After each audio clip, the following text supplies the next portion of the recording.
ഒരുപാടധികം വായിക്കപ്പെട്ട എഴുത്തുകാരിലൊരാളും ഏറെ ജനകീയനുമായ ബേപ്പൂർ സുൽത്താൻ എന്നറിയപ്പെടുന്ന വൈക്കം മുഹമ്മദ് ബഷീറിന്റെ ചരമദിനമാണല്ലോ ഇന്ന്. ലളിതമെങ്കിലും ഹാസ്യം കലർത്തി പച്ചയായ ജീവിതാനുഭവങ്ങൾ പകർത്തുന്ന അദ്ദേഹത്തിന്റെ എഴുത്ത് ശൈലി ഏവർക്കും ഇഷ്ടപ്പെടുന്നതാണ്. ബാല്യകാല സഖി, ലുപ്പുപ്പാക്കൊരാനുണ്ടായിരുന്നു, പ്രേമലേഖനം, ഭൂമിയുടെ അവകാശികൾ തുടങ്ങി അനേകം ജീവസുറ്റ കൃതികൾ ബഷീറിൻ്റെതായുണ്ട്. വായനയുടെ ലോകത്തേക്ക് പിച്ചവെക്കുന്ന കുരുന്നുകൾ മുതൽ മുതിർന്നവർ വരെ ബഷീറിന്റെ കൃതികളിലൂടെ കടന്നു പോകണമെന്നതാണ് മലയാള സാഹിത്യ ലോകത്തിന് ഓരോ വായനക്കാരനോടും ഓരോ മലയാളിയോടും ഉണർത്താനുള്ളത്. വായനാ മാസാചരണവുമായി ബന്ധപ്പെട്ട് ജൂലൈ 5 ബഷീറിന്റെ ചരമദിനം ബഷീർ ദിനമായി കേരളത്തിലുടനീളമുള്ള വിദ്യാലയങ്ങളിൽ ആഘോഷിച്ചു വരുന്നു. അതിന്റെ ഭാഗമായി നമ്മുടെ വിദ്യാലയത്തിലെ അധ്യാപകർ നടത്തുന്ന ഒരു ചെറിയ പുസ്തക ചർച്ചയിലേക്ക് ഞാൻ നിങ്ങളുടെ ശ്രദ്ധ ക്ഷണിക്കുകയാണ്. ബഷീർ കൃതികളെ കുറിച്ച് നമ്മുടെ അധ്യാപകരുടെ അഭിപ്രായങ്ങളും കാഴ്ചപ്പാടുകളുമാണ് ഇവിടെ ചർച്ച ചെയ്യുന്നത്. അറിഞ്ഞ ബഷീർ എന്ന പേരിലാണ് നമ്മുടെ പുസ്തക ചർച്ച ഇവിടെ നടക്കാൻ പോകുന്നത്. ബഷീറിൻ്റെ ഒരുപാട് നോവലുകൾ ഞാൻ വായിച്ചിട്ടുണ്ട്. അതിൽ ഏറ്റവും എനിക്കിഷ്ടപ്പെട്ട നോവലാണ് പാത്തുമ്മയുടെ ആട്, അതേപോലെ ബാല്യകാല സഖി. ഇത് കൂടാതെ വേറെയും നോവലുകൾ വായിച്ചിട്ടുണ്ട്. ശബ്ദങ്ങൾ, മതിലുകൾ എല്ലാം ബഷീറിൻ്റെ ഒന്നിനൊന്ന് മെച്ചപ്പെട്ട നോവലുകളാണ്. ബഷീറിൻ്റെ ആ ഒരു ശൈലിയാണ് ഏറ്റവും കൂടുതൽ എനിക്ക് ഈ ബുക്കുകൾ വായിക്കാനുള്ള പ്രോത്സാഹനം നൽകിയത്. അതുകൊണ്ട് തന്നെ ഞാൻ ഇനിയും വായിക്കാനുള്ള ഒരു താല്പര്യം എനിക്ക് ഉണ്ട്. അപ്പോൾ കഴിയുന്നതും ഇനിയും ഞാൻ വായിക്കാൻ ശ്രമിക്കും. ഞാൻ ബഷീറിനെ മനസ്സിലാക്കിയിട്ടുള്ളത് എൻ്റെ വിദ്യാലയ ജീവിതത്തിൽ നിന്നാണ്. ആദ്യമായി ബഷീറിൻ്റെ ഒരു കൃതിയുടെ ഒരു ചെറിയ ഭാഗം വായിച്ചിട്ടുള്ളത് മലയാളത്തിൻ്റെ ഒരു പുസ്തകത്തിൽ നിന്നാണ്. അത് പാത്തുമ്മയുടെ ആടിൻ്റെ ചെറിയൊരു ഭാഗമായിരുന്നു. അന്ന് വളരെ രസകരമായ രീതിയിലാണ് അതിലെ കഥാപാത്രങ്ങളെ അധ്യാപകൻ ഞങ്ങൾക്ക് മുന്നിൽ അവതരിപ്പിച്ചിരുന്നത്. ബഷീറിൻ്റെ കൂടുതൽ കൃതികൾ വായിക്കാനും അതാണ് ഞങ്ങൾക്ക് പ്രചോദനമേകിയത്. വളരെ രസകരമായി ഹാസ്യരൂപേണ അവതരിപ്പിച്ച ഓരോ കഥാപാത്രങ്ങളും നമുക്ക് ജസ്റ്റ് അന്നൊരു തമാശ മാത്രമായിരുന്നു. അത് സമകാലിക ജീവിതത്തിൽ ഇത്രത്തോളം പ്രാധാന്യം ചെലുത്തുന്നു എന്നുള്ളത് പിന്നെ നമ്മുടെ ജീവിതാനുഭവങ്ങളിൽ നിന്നാണ് മനസ്സിലാക്കാൻ സാധിച്ചിട്ടുള്ളത്. പാത്തുമ്മയുടെ ആട് വളരെ ലളിതമായ ഭാഷയിൽ എഴുതിയ ഒരു നോവലാണ്. പിന്നെ ജീവിതത്തിലെ നിസ്സാരമെന്ന് തോന്നുന്ന പല കാര്യങ്ങളെയും വളരെ രസകരമായ രീതിയിലാണ് അദ്ദേഹം ഇതിൽ അവതരിപ്പിച്ചിട്ടുള്ളത്. ഒരുപാട് ചിരിക്കാനും ചിന്തിപ്പിക്കാനും ഈ നോവൽ നമ്മളെ സഹായിച്ചിട്ടുണ്ട്. അദ്ദേഹത്തിൻ്റെ എല്ലാ നോവലുകളും നമുക്ക് ഒരു എത്തിനോട്ടമാണ്. ഞാൻ ബഷീറിനെ വായിച്ചിട്ടുള്ളത് ആദ്യമായിട്ട് ബാല്യകാല സഖി എന്ന് പറഞ്ഞ ഒരു നോവലാണ്. എൻ്റെ ഏറ്റവും പ്രിയപ്പെട്ട എഴുത്തുകാരനാണ് ബഷീർ. ജീവിതത്തോട് അത്രമേൽ അടുത്ത് നിൽക്കുന്ന ഒരുപിടി കഥാപാത്രങ്ങൾ നമുക്ക് ആ നോവലിൽ കാണാൻ സാധിക്കും. ഇന്ന് നമ്മൾ കേൾക്കുന്ന പല ദുരന്തങ്ങളും സഹോദരയുടെ കഥാപാത്രങ്ങൾ നമുക്ക് താരതമ്യം ചെയ്ത്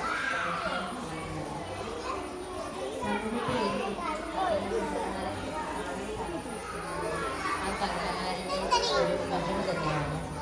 ഇമ്മിടി വല്യൊന്നിൽ തുടങ്ങി അതിലുള്ള കഥാപാത്രങ്ങളെ ദുരിതത്തിൻ്റെ പടുകുടിയിലേക്ക് പറഞ്ഞു വിടുമ്പോൾ നമുക്ക് അന്ന് എൻ്റെ ചെറുപ്പത്തിൽ ആ കഥാകാരനോട് എനിക്ക് ഒത്തിരി ദേഷ്യം തോന്നിയിട്ടുണ്ടായിരുന്നു.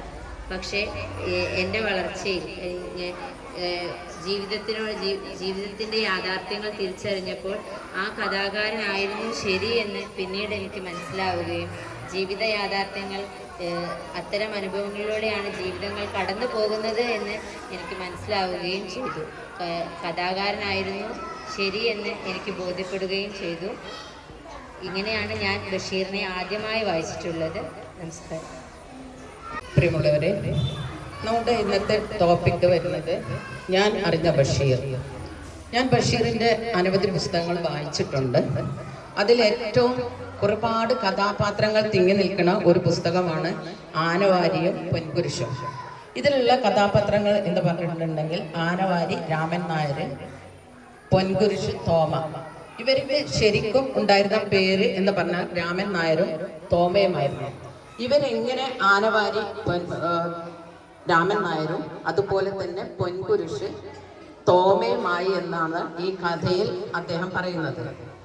ആനവാരി എന്ന് പറഞ്ഞിട്ടുണ്ടെങ്കിൽ ഒരു ദിവസം ഇതിലെ ഒരു കഥാപാത്രം രാമൻ നായരോട് പുഴയരികിൽ കുറച്ച് ചാണകവും വളവും ഉണ്ട്. അത് രാത്രി പോയിട്ട് ഒരു തോണിയിൽ നിറച്ചിട്ട് വരാൻ വേണ്ടിയിട്ട് പറയാനുണ്ടായത്.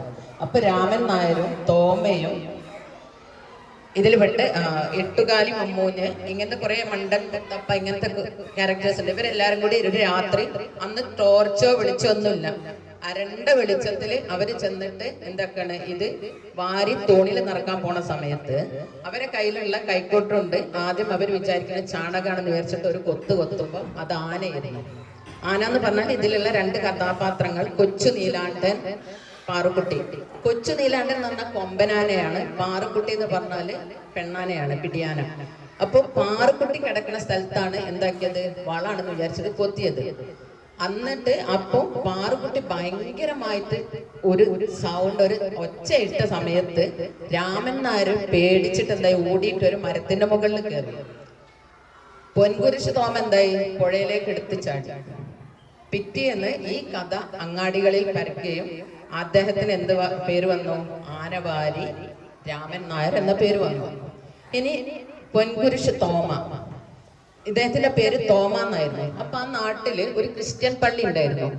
അപ്പൊ നാട്ടിലെ പ്രമാണികൾ എല്ലാവരും കൂടിയിട്ട് ആ പള്ളിയിൽ ഒരു പൊൻകുരിശ് വെക്കണം എന്ന് വിചാരിച്ചു. അന്ന് മുതലേ തോമക്ക് കിടന്നിട്ട് ഉറക്കം വരുന്നില്ല. എന്താണ് കുരിശ് എന്ന് പറഞ്ഞിട്ടുണ്ടെങ്കിൽ അവരുടെ വിശ്വാസപ്രകാരം യേശു ക്രിസ്തുവിനെ തടിച്ചത് കുരിശിലാണ്. പക്ഷെ തോമ ഇങ്ങനെ കിടന്നിട്ട് ചിന്തിക്കുകയാണ്, എന്തിനാണ് പൊൻകുരിശ്? ഈ യേശു ക്രിസ്തുവിനെ തറച്ചത് മരത്തിന്റെ കുരിശിലാണ്. പിന്നെ ഇത്രയും പൈസ ചെലവാക്കിയിട്ട് എന്തിന് പൊൻകുരിശ് പള്ളിയിൽ സ്ഥാപിക്കണം? അതിലൊരു സാമൂഹികമായ ചിന്തയുണ്ട്. ആ ആലോചിച്ച് കിടക്കുകയും അദ്ദേഹത്തിന്റെ ആലോചനയെ ആലോചനയൊന്നും ഒരിക്കലും ഒരാൾ മാനിക്കില്ല. അങ്ങനെ ആ പള്ളിയിൽ പൊൻകുരിശ് സ്ഥാപിക്കുകയും ചെയ്തു. പിന്നീട് എന്താ ഉണ്ടായത്, തോമ ആ പൊൻകുരിശ് കക്കുകയും പോലീസ് സ്റ്റേഷനിൽ ആവുകയും ചെയ്തു. ആ പോലീസ് സ്റ്റേഷനിൽ രാത്രി കിടക്കുന്ന സമയത്ത് പാറാവ് നിൽക്കുന്ന പോലീസുകാരന് അദ്ദേഹത്തിന് കുറെ പെൺകുട്ടികൾ ഉണ്ടെന്നോ, ഒരുപാട് കുട്ടികളെ കല്യാണം കഴിക്കുന്നതിനൊന്നും പൈസ ഒന്നും വളരെ കുറഞ്ഞ പൈസയുള്ളൂ, ഇതൊന്നും എനിക്കില്ലാന്ന് സാമ്പത്തികമായി വളരെ പിന്നോട്ട് നിൽക്കുകയാണെന്ന് പറഞ്ഞ സമയത്ത് തോമ ചെയ്തതെന്ന് എന്താണെന്ന് പറയുക, ആ പോലീസുകാരോട് പറഞ്ഞു കുറച്ച് നേരത്തിന് എന്നെ ഒന്ന് പുറത്ത് വിട്ടുതരുമോ. പക്ഷെ ഭയങ്കര പേടിയായി, കാരണം പുറത്ത് വിട്ടാൽ പോലീസുകാരൻ കൊന്നു. എന്നിരുന്നാൽ പോലും തോമയെ പുറത്തു വിടുകയും തോമ ഈ പൊൻകുരിശിന്റെ കുറച്ച് ഭാഗം അടർത്തിയിട്ട് ഒരു പൊതിയിലാക്കി കൊണ്ടെടുത്തിട്ട് പറഞ്ഞു, ഇനി നിങ്ങൾ സന്തോഷമായിട്ട് നിങ്ങളെ കുട്ടികളെ പോറ്റിക്കോളെ. പക്ഷെ ഒരു കള്ളന്റെ ഒരു ഭാവോ ഒന്നുമല്ല അദ്ദേഹത്തിന്റെ ഉള്ളിൽ ഉണ്ടായിരുന്നത്. അങ്ങനെയാണ് ഇത് കണ്ടുപിടിക്കപ്പെട്ടപ്പോഴാണ് ഇദ്ദേഹത്തിന് തോമക്ക് പൊൻകുരിശ് തോമ എന്ന പേര് വന്നത്. ഈ രണ്ട് കഥാപാത്രങ്ങളും അവതരിപ്പിക്കുന്ന രീതി എന്ന് പറഞ്ഞിട്ടുണ്ട്, ഇന്നത്തെ രാഷ്ട്രീയമായ കുറച്ച് കാര്യങ്ങൾ അതിലുണ്ട്. ഒരു പള്ളി അല്ലെങ്കിൽ ഒരു മതസ്ഥാപനം എന്ന് പറഞ്ഞിട്ടുണ്ടെങ്കിൽ നമ്മൾക്ക് ആരാധനാലയമാണ്. അവിടെ നമ്മൾ ആരാധിക്കാൻ പോയാൽ ഏത് വസ്ത്രം ഇട്ടാലും എന്ത് സ്ഥാപിച്ചു കഴിഞ്ഞാലും ദൈവത്തിനോടാണ് പ്രാർത്ഥിക്കുന്നത്. അതിന് ദൈവത്തിന് കാണിക്കാൻ വേണ്ടിയിട്ട് ഒരു പൊന്നിന്റെയോ അല്ലെങ്കിൽ ഇങ്ങനത്തെ ഒരു സാധനം അവിടെ വെക്കേണ്ട യാതൊരു ആവശ്യമില്ല. അന്ന് ഞാൻ വായിച്ച വായനയിൽ ഈ രാഷ്ട്രീയം എനിക്ക് മനസ്സിലായിട്ടുണ്ടായിരുന്നില്ല. ഈ ഒരു രാഷ്ട്രീയം നല്ല പോലെ തോമന്റെ ഉള്ളിലുള്ളത് കൊണ്ടാണ് തോമ എന്തായത്, അന്ന് രാത്രി തോമക്ക് ഉറക്കം വരാതിരുന്നത്. തോമ ശരിക്കും ഒരു കള്ളനല്ല, ഈ രാഷ്ട്രീയത്തിന് ജനങ്ങളിലേക്ക് എത്തിക്കാൻ വേണ്ടിയിട്ടാണ് അദ്ദേഹം ഇത് കണ്ടിട്ടുള്ളത്. പിന്നീട് ഇതിൽ വരുന്ന ആനവാരി രാമൻ നായർ എന്ന് പറഞ്ഞിട്ടുണ്ട്. പിന്നെ ഇവർ രണ്ടാളും കൂടി ഒരു പാറുക്കുട്ടിനെ കക്കാൻ വേണ്ടിയിട്ട് പറയുന്നുണ്ട്. ഒരു 50 രൂപ കൊടുത്തിട്ട് പാറുക്കുട്ടിനെ കക്കാൻ പറയുമ്പോൾ ഇവര് പോയിട്ട് ഈ പാറുക്കുട്ടിന്റെ അടുത്ത്, രാമൻ നായർക്ക് തീരെ ഇഷ്ടമല്ല പിടിയാനന് തീരെ ഇഷ്ടമല്ലാത്തത് അദ്ദേഹത്തിന് പണ്ട് ഒരു പെണ്ണ് പറ്റിച്ചു പോയിട്ടുണ്ട്, അതുകൊണ്ടാണ്. പിന്നീട് കക്കാൻ വേണ്ടി 50 രൂപ വാങ്ങിയ സമയത്ത് എന്നും എന്താക്കും, പഴമൊക്കെ കൊടുത്തിട്ട് ആനനെ വരുതിയിലാക്കിയിട്ട് രാത്രി എല്ലാവരും ഇറങ്ങിയ സമയത്ത് ഇവർ രണ്ടുപേരും കക്കാൻ പോവാണ്. അങ്ങനെ ഈ പഴക്കുല പിടിച്ച് മുമ്പിലേക്ക് നടക്കുമ്പോ ആന ബാക്കിൽ ഇങ്ങനെ അവരെ ബാക്കിൽ വന്നു. പക്ഷെ പുഴന്റെ അടുത്തെത്തി തിരിഞ്ഞു നോക്കുമ്പോ ഇവര് കാണുന്ന നല്ല തിളക്കുള്ള ഒരു സംഭവം കണ്ട് നോക്കുമ്പോ അതെന്താണ്, അത് പിടിയാനല്ല കൊമ്പനാനയാണ്. അപ്പൊ രണ്ടാളും പേടിച്ചിട്ട് എന്തായി, പുഴയിലേക്ക് എടുത്ത് ചാടി രണ്ടുപേരും മുങ്ങാകുഴി ഇട്ടിട്ട് അപ്പുറത്തേക്ക് പോയി ആന പുഴയിൽ നന്നായിട്ട് കുളിച്ചു. ഇതിൽ പറയുമ്പോ ഇപ്പൊ നമ്മൾ ചിന്തിക്കുമ്പോ പെണ്ണുങ്ങളെ കുറച്ച് കാണുകയും ആണുങ്ങള് ഭയങ്കര ഒരു സംഭവമാണ് എന്നുള്ളത് അദ്ദേഹം വളരെ ആശാസ്മകമായിട്ട് പറഞ്ഞു തന്നിട്ടുള്ളതാണ്. അപ്പൊ ഈ ഒരു ആണിനെ കാണുമ്പോ ആനനെ കക്കാൻ പോയവർക്ക് ആന ആണാണോ പെണ്ണാണോ നോക്കേണ്ടതില്ല.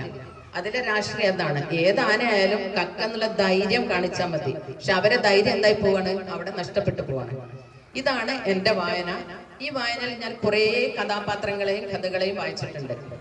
ഇനി എൻ്റെ ഗ്രാമത്തിനെ പറ്റിയിട്ട് ഇതിൽ പറഞ്ഞ പല കഥാപാത്രങ്ങളും ഞാൻ സ്കൂളിൽ പോണ സമയത്ത് എൻ്റെ പുഴയുടെ തീരത്തും അങ്ങാടികളിലും മക്കാനികളിലും മുറിവീടി വലിക്കുന്നവരെയും പേപ്പർ വായിക്കുന്നവരും ഇങ്ങനത്തെ കുറേ കഥാപാത്രങ്ങൾ ഞാൻ കണ്ടിട്ടുണ്ട്.